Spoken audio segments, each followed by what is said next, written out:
Hello and welcome to the new episode of Access Up Space Defense and Security podcast. Today's episode is a bit special for me.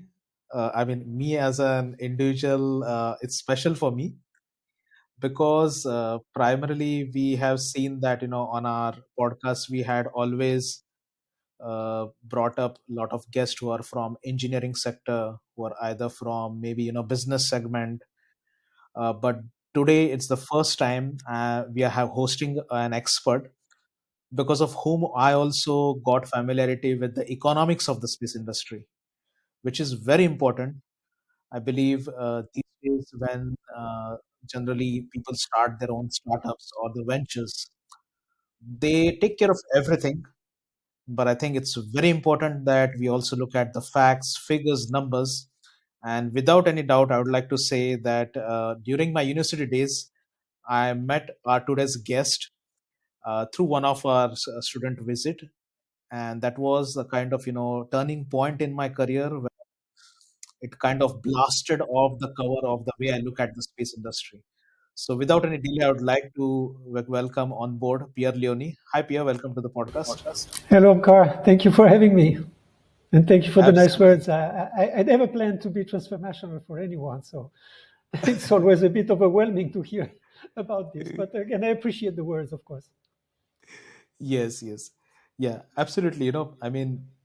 We have always experienced this in the industry that people are talking a lot about technology, the way things are going. People are planning a colonies in Mars, but I think it's only your perspective that brings people back on the ground that we have always seen. And I think that is very important. The way we have seen the industry in the past 10, 15 years, a lot of companies have shut down as well. A lot of mergers have happened as well. And I think your opinion and the perspectives are valued a lot in the industry because, people are actually starting to see the reality that, okay, we need to take care of the kind of, things that you bring up in terms of, industrial economics or the financial targets as well. So yeah, before we take a jump into the topic, that is, today's topic is hyperscales developments in space, profit paradox, affordability, and growth dynamics in the space economy. So before we dissect this topic in detail, can you tell us briefly a few words about yourself? Because you as an industry expert, I think space industry widely knows about you through Twitter and all social media. But we also have an audience from defense, security, international relations as well, who might not be so much very well familiar with the space industry in general. So it would be great, if you can introduce yourself, and then we'll take a deep dive to the topic. I studied economics at the university, and my No original worries. interest was Yes. in the finance of venture capital activities. So I was very much interested in private capital. And I did a master thesis on startup financing in the venture capital, and especially I was interested in the financing decision. And I wasn't looking at the space industry at all, and I even started working briefly for a venture capital firm in Italy. And eventually, I moved to more studies. I found out that in the venture capital, and this is interesting because it resonates with what you said at the beginning. Eventually, in the firm I was working for, the final decision was always made by the engineers and never by the financial part, because their interest was to find interesting projects with, let's say, a lot of innovation potential, including high risk. And the financial dimension was often put on the side when the project was exciting from an innovation point of view. So I was curious about that. And so I went back to study again in Strasbourg. And I studied a specific situation of the management of innovation in industry, which was half engineering and half finance and economics, a very interesting year of my life. And in that context, I was exposed to the idea of starting study work for the European Space Agency. So basically, I spent 18 months in ESA introducing for them an economic valuation of human space flight. And after that, my course in space was set. It was very difficult for me to get back in traditional finance, but it was pretty easy for me to find work in the European Trade Association for the space industry, which is Eurospace, that I joined in 1994. And I work my way up the scale there. So now I'm the research director of this organization. We do a lot of work, analytics in markets, regulation, and policy for the European space industry, which is funding us in full. And of course, occasionally I speak in public places. I publish documents, including on X, formerly Twitter, and those kind of things. I occasionally also speak to the press. So basically, I spend my life between doing market analysis and economic analysis, which is very much relevant to the European space industry and the European space sector. And then, of course, Eurospace is a lobbying organization as well. So I do have a lot of interactions with our institutional counterparts, mostly at the European Space Agency and in ESA. And of course, occasionally I speak in public places. I publish documents, including on X, formerly Twitter, and those kind of things. I occasionally also speak to the press. So basically, I spend my life between doing market analysis and economic analysis, which is very much relevant to the European space industry and the European space sector. And then, of course, Eurospace is a lobbying organization as well. So I do have a lot of interactions with our institutional counterparts, mostly at the European Space Agency and in ESA. Interesting. That's I mean, I also got to know in an extended manner about your previous history as well. Otherwise, I was just aware about the ASD Eurospace only. So yeah, that's great. You know, taking a deep dive into the topic, because we are seeing a lot of launches that are coming up as well. I mean, I think the Transporter 13 launch is also coming up now, or I think it's today, I believe. It was delayed, I think, from February. So on similar scales, I would like to first jump into the dynamics of profit and loss. So how has the hyperscale development of space changed the profit and loss dynamics in the industry? And primarily from your perspective, what are the key factors driving this transformation? So I would like to take a little bit of a step back because I don't like very much the term hyperscale because mentioned like this, it seems like it is a trend which is inequivocally happening. For me, this is a hyperscale moment, which basically serves only one specific satellite application, which is satellite broadband internet access. Basically, this hyperscale moment, which has been called for a few years ago, we saw, for instance, in the Astra rocket investor deck at the very beginning, at the moment of the IPO, Chris Kemp was mentioning this hyperscale moment in space as if it was a major trend that would go and sweep throughout the sector and affect all space applications at once. But when you look closely at the situation of satellite applications today, my impression is that only a few would require to launch a lot of satellites and deploy a lot of mass. Actually, I believe that there's only one major application that would generate this hyperscale moment, and this is what we have seen with Starlink. The only application when you really need to deploy a lot of mass and many satellites in orbit today is internet access via satellite with broadband.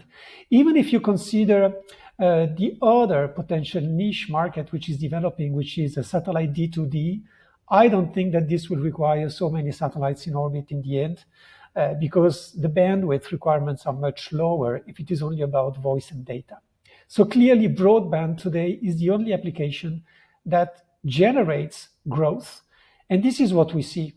If we look at the situation in the first 60 years of the space age, so starting in 1957, we had seen that basically there were about 100 to 120 launch events every year that deployed between 150 and 170 satellites a year. This really accelerated in 2019 when Starlink started the deployment. Today, we see that Starlink alone deploys more mass in orbit than everything that was deployed before. And the number of Starlink satellites, today there are 7,000 satellites active in orbit.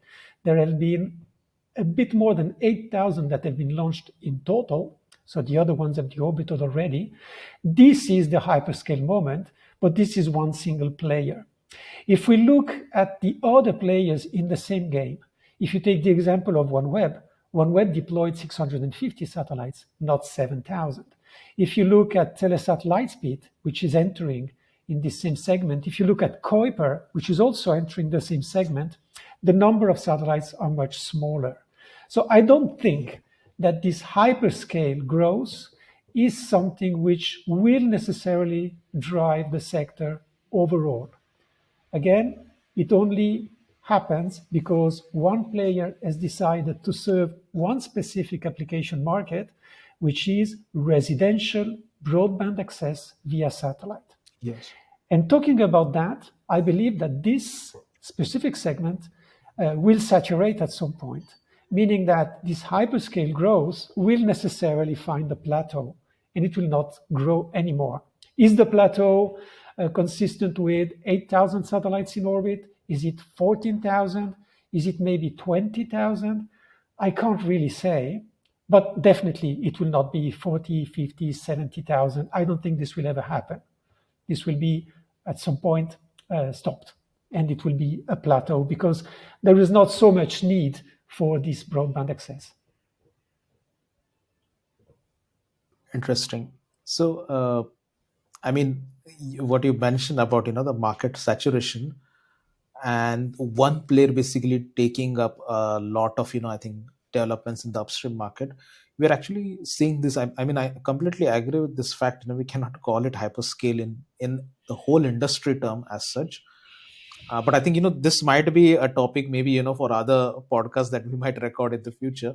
But I'm still wondering with the fact that a person like Elon Musk, he started the company in 2002, and the kind of rapid progress that they have made in the recent years, and there have been some companies who have been existing in the market for long, but they couldn't achieve this peak, reaching directly to the consumer's doorstep what they have achieved.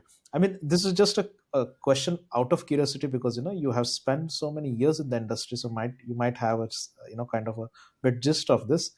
So is the project management is something that varies over here, because the project management is good in the space in the SpaceX. That's the reason they are able to go this big in a very shorter time, because I think there are companies like SES, Eutelsat as well, who have been into like the Yes, I neo think that segment. that SpaceX has provided a major innovation in the space sector, but Yeah. it's not where people usually locate it when you read papers about SpaceX and innovation.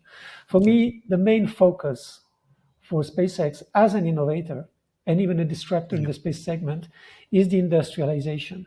When you read all those books which have been written about Elon Musk, when you follow closely the statements that the person has made, you see that this was an obsession with him. His obsession has always been Mars, going to Mars, but his obsession was being able to go there in an economically sustainable way. And this really started from his perspective by developing a launcher. And from the very beginning, the launcher design, the expectations he had for the system approach were really driven by production efficiency rather than full scale performance. If you look at a launcher like the Vulcan, which is really optimized for performance, it is a high energy, high performance launcher. And then you look at the Yes. Falcon 9, which is a medium energy, high economic performance launches, but in eventually the total performance of the launcher, the capability, the thrust, the global payload to ratio is not that good with the Falcon 9, which doesn't mean that it's not a Yes. good launcher.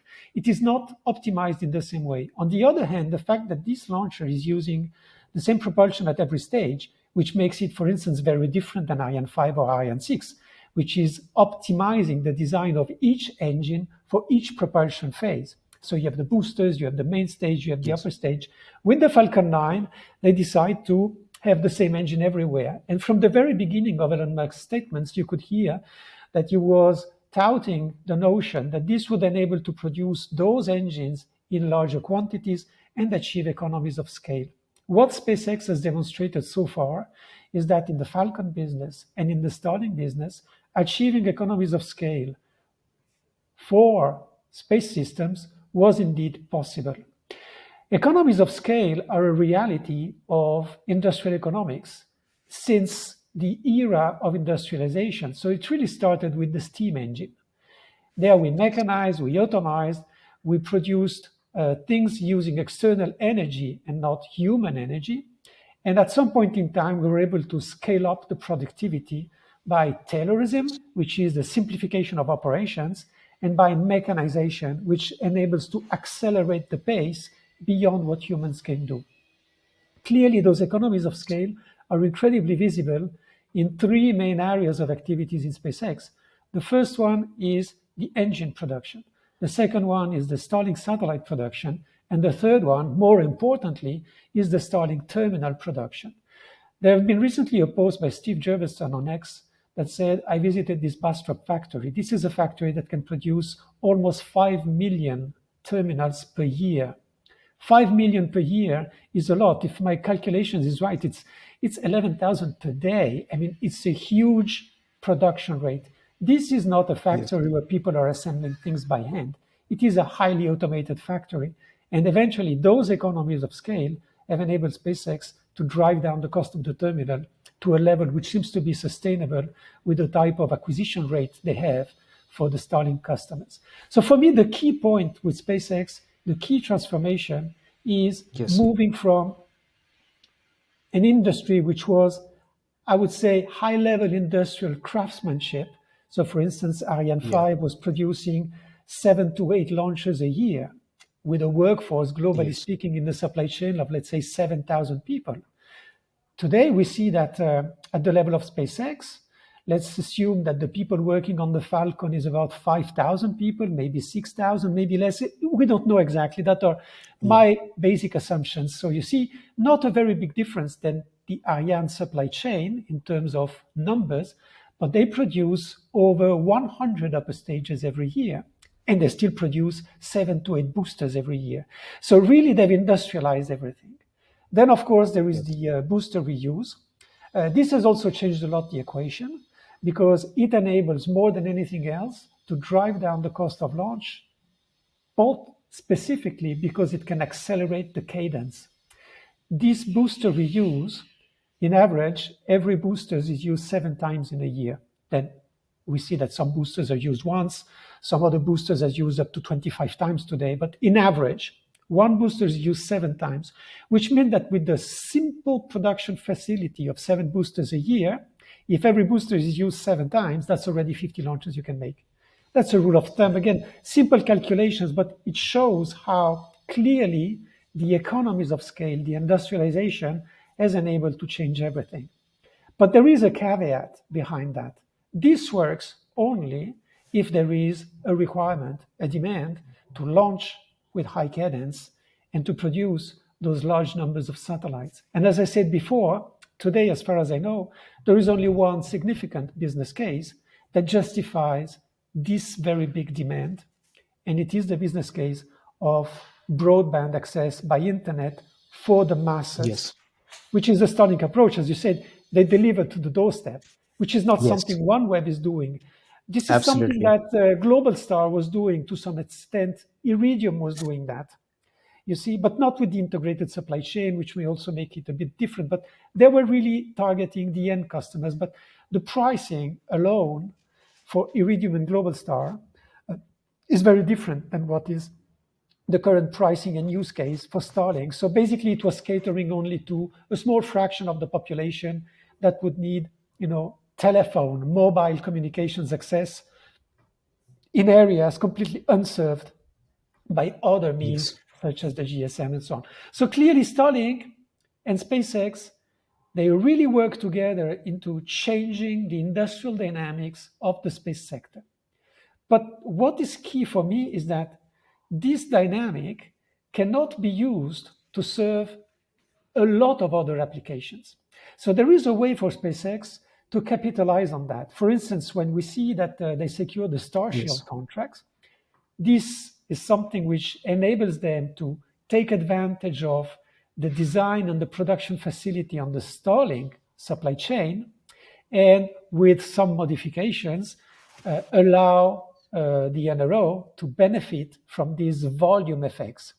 But since we don't know how much the NRO is actually paying for the Yeah. satellites, we don't know if SpaceX is eventually passing those economies to this customer. Same Absolutely. way, as we notice that clearly the Falcon 9 now is a extremely cheap launcher to operate. My Yes. guess today is that the cost of goods sold, no, to speak accounting terms, for each Falcon 9 launch is below 20 million. So this is an Yeah. incredibly cheap launcher to operate. On top of that, you have some amortization, depreciation, etc. But really, the gross margin they can make on each launch is absolutely huge.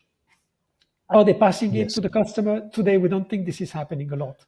Similarly, I think that SpaceX is capitalizing a lot on their industrial facilities to actually improve every time they have an external customer their gross margin. And this is also a revolution because so far it was very difficult to produce high gross margins on space system contracts. We know this even with the cost plus history contracts. There was no big margin made in the space industry. I've been looking at profit in the space industry in the past 10 years, looking at everything that was open source. So looking at companies such as RTX, Boeing, Raytheon, Lockheed, but also Airbus Defence and Space, Thales Alenia Space, and smaller players. In the past, the average EBIT over sales in the space segment was between 7 and 8%. That's not a huge profit rate. It's good in terms of industrial margins, but it's not exceptional. In comparison, the historic satellite operators, they had EBITDA in the order of Yes. 80%.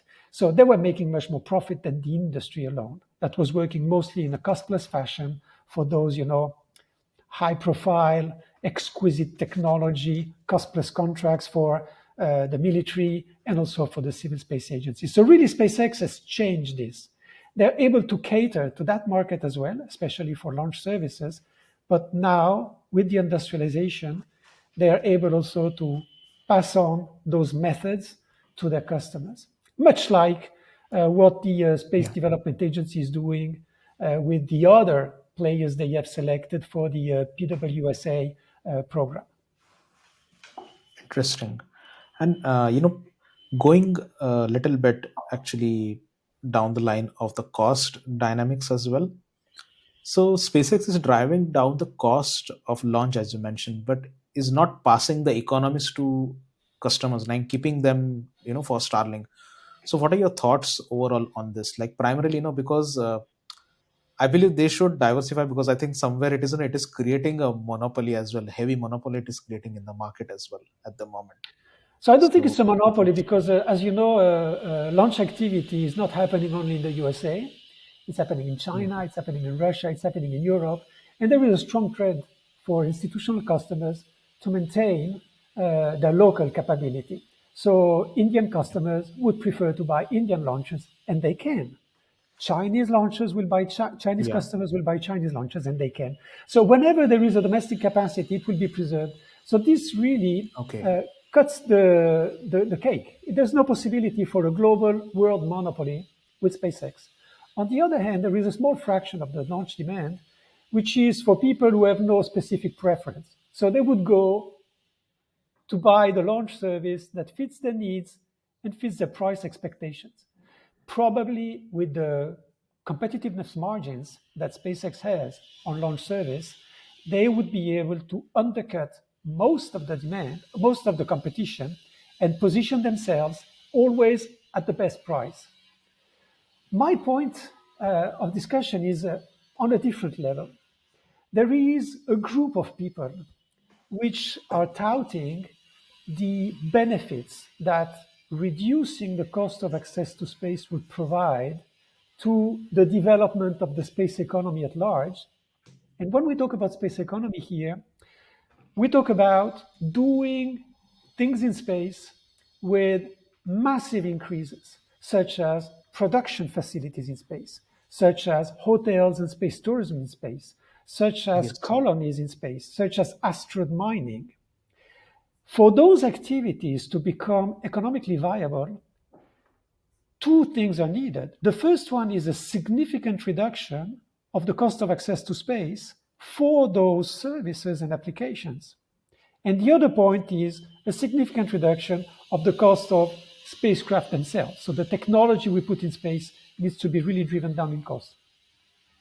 Elon Yeah. Musk and other people, let's say in his entourage, are very vocal in talking about this hyperscale moment, the fact that indeed launch costs are dropping. For me, as an observer of the market, I can say that yes, probably the cost of operating the Falcon 9 is today incredibly low in comparison to all the other launches on the market. Yes.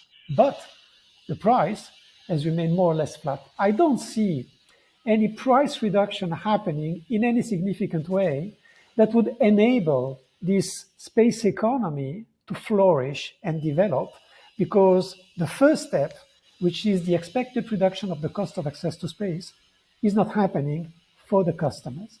It may, but Yes. it is not yet. And we've seen many, many posts by people who don't know what they're talking about that say now the cost of going in orbit is just $1,000 per kilo, and it was $25,000 maybe 10 years ago. This is not true. The Yes. average price paid by customers to go to LEO is in the order of $20,000 per kilo today. And this is the actual price people pay overall, Yeah. including with the Falcon 9.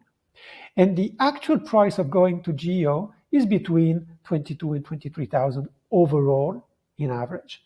Clearly, today, there is no pressure for SpaceX to actually drop down the prices because there is no additional demand. And this is Yeah. also Exactly. something which is very counterintuitive, but some people would say there is no additional demand because the price is still high.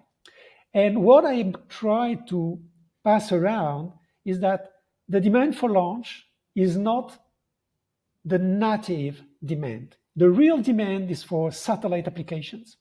When you have a satellite business plan, then you need launch. So the launch cost is a factor of your business plan.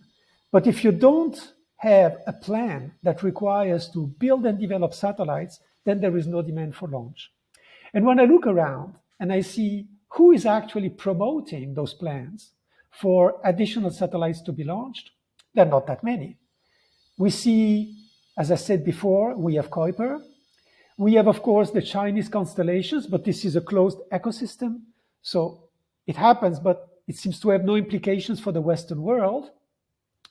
Then we have some strange projects that I tend not to trust much for space tourism development, but they're all very much underfunded. So I don't see space tourism to become a mass market anytime soon. There may be the occasional launch of people, we've seen Katy Perry going suborbital recently, whatever. But this is not really a changing in volumes. And Yes. other than that, I only see small scale projects, including projects which are incredibly interesting and potentially profitable, such as the business of a company like Umbra, Capella Space, ISI. Those guys, they are developing infrastructure, they are launching it, they are buying expensive launches. For instance, Capella, if I'm not wrong, is buying a lot of Rocket Lab, which is super expensive, but it fits the business model, obviously, so it works. But I don't see, this change moment happening where the cost of access to space would be driven down Yes. significantly because there would be so much competition in offering this service, and because there would be overwhelming demand that everybody would fight to Yeah. capture and get the low price that is needed to capture that demand. Solar Absolutely. power satellites is something which is today again fashionable. When I entered the space industry in 1993, 1924, I was in a committee at the IAF that was about solar power satellites. So you see, it was big in the 70s. This is an idea that was actually born in the 70s with the first oil crisis. Oil prices going up, and then, oh my God, we need to find an alternative solution for power. So everybody's looking for solar power, and getting this solar power in space was exciting, interesting, and potentially viable. And then it disappeared for a while. And now it's back again in force because you have projects like the Starship, which are now making this promise that the access to space would become incredibly cheap. Let's recall that the usual narrative around the Starship is to lower down the cost of access to space to maybe $100 per kilo. Just recording the figures I was mentioning before, today we are closer to 20,000. maybe 10,000 if you're buying the Falcon 9 on Leo. But you see, Yes. there's two orders of magnitude in change that would unlock a lot of things Yes. according to the people who believe in that. I don't, but people believe in that. But launch cost is not the sole factor. It's an important one, but it's not the only Yes. one. Absolutely. I think you have mentioned a very clear picture now. But maybe you can just assume this fact. So, if at all the launch price, eventually reaches very low values, what will be the consequence for launch providers? Is there still a possibility of profit margins then in the launch sector? Good question. It depends a lot on the volume, of course. Yeah. First, we need to assume that a very low price is viable, meaning that people are not losing money on every launch. But then, as an economist and having studied this, the launcher and the space segment for a while, I can only say a few statements which are generic but important. I don't think it's possible to achieve a very low cost to launch if you don't have enough volume because of the important investment in fixed cost. If you take the example of SpaceX with the Starship, Starship is a solution to lower the cost even more than Falcon 9. And again, I believe that Falcon 9 has already lowered a lot the cost for the company to produce those launchers and operate them. So Starship is more than that. And one of the points of Starship is full reusability. So here you see that in the current Falcon 9, and in my analysis, and I believe others share this analysis as well, what's expensive in the current launch system is the expendable part. Today, it's this one which is difficult to compress. The more you produce, the better it is. But still, they've produced 450 upper stages so far. I don't think that Yeah. anybody else than the Russians with the Soyuz ever did that many. But the particularity of SpaceX is that they did this in a very short framework of time. So clearly, they must have achieved the best possible cost for this production. The only way to actually lower that price is to completely get rid of that cost by reusing the upper stage. So that would be a transformational moment. But when you look now at the massive structure of a thing like Starship, clearly you guess that this device alone is an expensive item, which must be amortized for quite a few launches. Also, is it okay to have a facility that would produce one Starship a year? And if it was like this, would it be cheap to produce? I don't think so, because you start looking at the cost of the facilities for the production, the high bays. You look at the propulsion test facilities. You look at the type of personnel you need around the system. The other day, they were removing and putting back all the tiles, and I read somewhere that it took 14,000 hours of work to do that. So that's not negligible. So basically, this is an expensive product, even if you make it cheap. If you produce only one, it's more expensive than if you make two, and so on. So even for that production, you would have volume effects and scale effects. So all this to say that I don't think it's possible to achieve very low launch costs at low launch rates. You must have very high cadence. And so it's a circular reasoning because you must have some business case that would justify this big volume of demand. And so if you unravel that and you say, okay, so today we know that there is one business case which actually needs to deploy lots of mass and lots of satellites. It's satellite broadband. Good. So this one we know. Absolutely. Would there be others? Yes, there would be, potentially. One would be space tourism. A lot of people going in orbit or going to the moon or space colonization, going to Mars. That would require lots of volumes. When you hear Elon Musk talking about this himself, he says we need to, disrupt Mars by landing 1 million tons or whatever is the figure he says. So, and he says we should be launching 3 times a day to actually reach that rate. So he's foreseeing those demands and very high cadence and launch rates that justify but also enable the cost reduction. Another project could be indeed deploying those large satellite power stations in orbit. Again, here we're looking at deployments in terms of mass, which would be in the order of 3,000 per power station. And then you would have maybe 10, maybe hundreds. Again, that would justify high cadence, high demand, and would enable the possibility to have those low prices. On the other hand, then you need to look at what are the consequences of that. Meaning that today we are launching about 300 times a year, a bit less. And overall, we are deploying about 2 to 3,000 tons in orbit. If tomorrow we accelerate that by a factor 10, which would enable to achieve this super low cost per individual launch, still it's a lot of capex that we need to put on the table. It's a very high cadence. It's an incredible tension on demand for very specific goods, such as liquid oxygen, meaning a lot of energy consumption to produce the liquid oxygen. Then, depending on the type of propellant you're using, kerosene, methane, whatever, you also have those costs. And then you have the negative externalities. You've seen videos of how far the sound impact of a Starship launch goes for the populations around. Imagine now 3 launches happening a day. That would require a lot of specific accommodations for the populations around. Can you do this? Then there is the question of the frequency of that launch in terms of the ozone layer. Every time you launch, you put a little hole in the ozone layer, and it takes 2, 3, 4 Yes, days for this to close down. So is it okay to launch 3 times absolutely. a day? And then there is the environmental impact of this. Today, Yes, when you look at the current cadence of launch, space activity may have an impact on the global Earth environment, which is about 1/10 to 1/20th of the current impact of aeronautics. Again, this is still in infancy. Nobody's really exactly sure of what this is about, but clearly this is something. But if you have 100 times more launches, if you have 1,000 times more launches, then clearly you may come into a situation where the populations will not support it, the environment would not support it, and the tension on the production of some specific factors would be too high.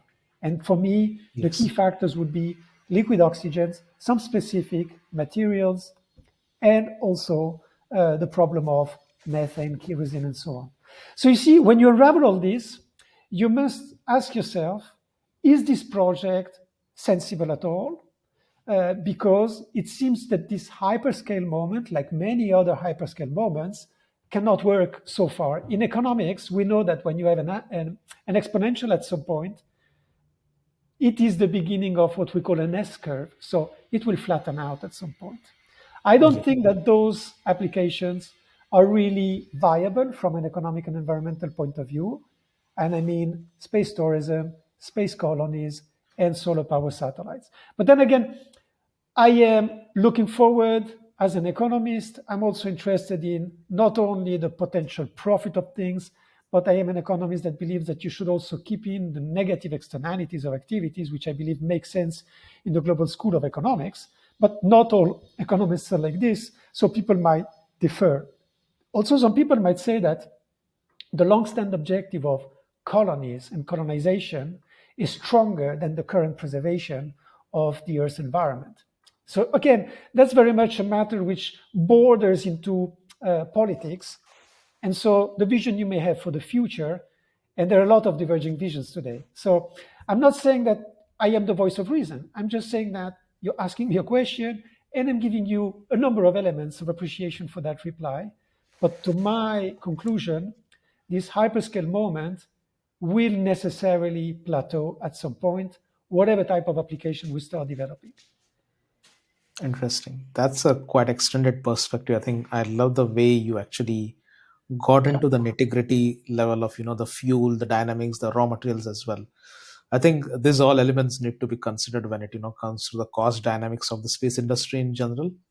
So I'm glad you provided that extended perspective. I think in the next part two of the episode, we'll take a much more deeper dive.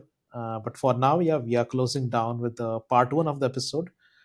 For the audience who have listened to this episode, so stay tuned and you can jump onto the part two if you have fully listened to this episode, because the part two is going to be a conversation which will be carried forward from this episode itself. Thank you very much. Thank you.